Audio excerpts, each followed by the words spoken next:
दादांच्या मनातलं जे स्वप्न आहे ते साकार करण्याची तुम्हाला संधी मिळालेली आहे.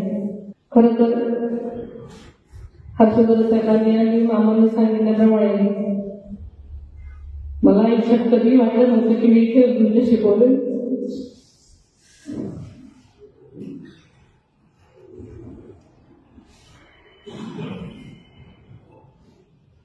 दादानी एक म्हणायचे की ही माझी शेवटची निवडणूक आहे, 3 वर्षाच्या निवडणुकांना आहे.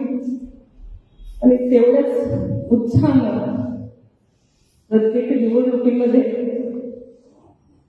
जीवाचं रान त्यांनी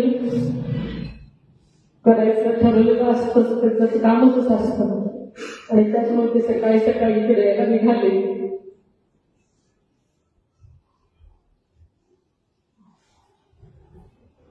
एका क्षणात आपण सगळे पोरके झालो.